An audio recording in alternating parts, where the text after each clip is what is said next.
Hi guys, welcome to my new vlog.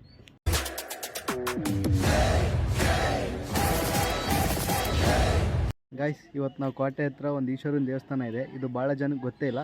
ಬನ್ನಿ ತೋರಿಸ್ತೀನಿ. ನಾವು ನಮ್ಮ ಫ್ರೆಂಡ್ಸ್ ಎಲ್ಲ ಬಂದಿದ್ದೀವಿ. ನೋಡಿ ಗೈಸ್, ಬನ್ನಿ ಫ್ರೆಂಡ್ಸ್. ನೋಡಿ ಗೈಸ್, ಅದೇ ದೇವಸ್ಥಾನ. ಬನ್ನಿ ಮುಂದೆ ತೋರಿಸ್ತೀನಿ ಹೇಗಿದೆ ಅಂತ. ಬನ್ನಿ ಬನ್ನಿ ಇನ್ನು ಬನ್ನಿ ಜನರೇ, ಇನ್ನು ಮುಂದೆ ಬನ್ನಿ. ನೋಡಿ ಫ್ರೆಂಡ್ಸ್, ಇದು ಭಾಳ ಜನಕ್ಕೆ ಗೊತ್ತೇ ಇರೋದಿಲ್ಲ. ಹೇಗಿದೆ ಅಂತ ನೋಡಿ ಫ್ರೆಂಡ್ಸ್, ನಾವು ರಮೇಶ್ ಅಂತ, ಇವನು ಗುರುರಾಜ್ ಅಂತ. ನೋಡಿ ದೇವಸ್ಥಾನ ಹೇಗಿದೆ ಅಂತ ತೋರಿಸ್ತೀವಿ ಬನ್ನಿ. ನೋಡಿ ಫ್ರೆಂಡ್ಸ್, ನೋಡಿ ಗೈಸ್, ಮೊನ್ನೆ ಒಂದು ಇದೆ ಫ್ರೆಂಡ್ಸ್. ಇದು ಅಪರೂಪ ಓಪನ್ ಆಗೋದು. ಇವತ್ತು ಓಪನ್ ಒಳಗಡೆ ತೋರಿಸ್ತೀವಿ ದೇವಸ್ಥಾನ. ನಮ್ದು ಅದೃಷ್ಟ ಚೆನ್ನಾಗೈತೆ ಅಂತ. ನೋಡಿ ಫ್ರೆಂಡ್ಸ್,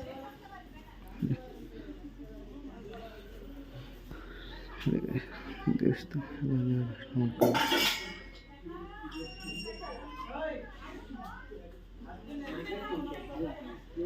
ಮೊನ್ನೆ ಒಂದು ಪುಷ್ಕರಣಿ ಇದೆ, ನೋಡ್ಬೋದು. ಇದರಲ್ಲಿ ಮೀನುಗಳೆಲ್ಲ ಇದ್ದಾವೆ ಗೈಸ್. ಕಾಣಿಸ್ತಾವಾಗ ಗೊತ್ತಿಲ್ಲ.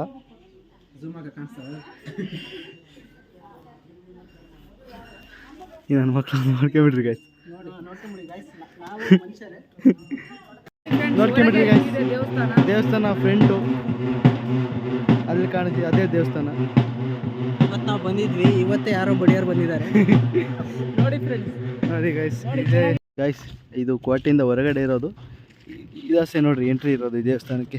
ಹಾಗೆ ಎಲ್ಲ ಮುಂದಾಸ್ ಬಂದರೆ ಇಲ್ಲಿ ಕೋಟೆ ಆಂಜನೇಯ ಅಂತ ಒಂದು ದೇವಸ್ಥಾನ ಇದೆ. ಬನ್ನಿ ಗೈಸ್, ತೋರಿಸ್ತೀನಿ.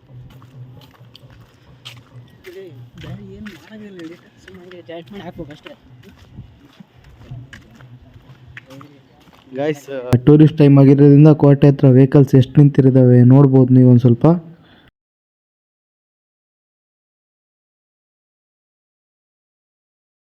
ಮಾತು ಬರೋದು ಇದೆ. ನೋಡಿ ಗಾಯ್ಸ್, ಇದು ಕೋಟೆ ಆಂಜನೇಯ ದೇವಸ್ಥಾನ ಅಂತ. ತುಂಬ ಪವರ್ಫುಲ್ ಆದ ದೇವಸ್ಥಾನ. ಏನು ನೋಡ್ತಾ ಇದ್ದಾರೆ? ಕೈ ಮುಕ್ಕಳೆ.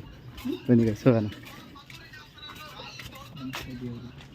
ಇದೆ ನೋಡಿ ಕೋಟೆ ಆಂಜನೇಯ ದೇವಸ್ಥಾನ. ಇದೆ ಕೋಟೆ ಆಂಜನೇಯ ದೇವಸ್ಥಾನ ಅಂತ. ಕ್ಲೋಸ್ ಆಗಿದೆ, ಶನಿವಾರ ಮಾತ್ರ ಓಪನ್ ಇರುತ್ತೆ. ನೋಡ್ರಿ, ಪ್ರಸಾದ ಎಲ್ಲ ಸಿಗುತ್ತೆ ಇಲ್ಲಿ. ನೋಡ್ತಾನೆ ಇರಬೇಡಿ, ಕೈ ಮುಗಿರಿ. ಬಿಸಿಲಿತ್ತು ಅಂತ ನಾನು ನಮ್ಮ ಫ್ರೆಂಡ್ಸ್ ಐಸ್ ಕ್ರೀಮ್ ತಿನ್ಕೊಂತ ಹೋಗ್ತಾ ಇದ್ದೀವಿ ನೋಡಿ.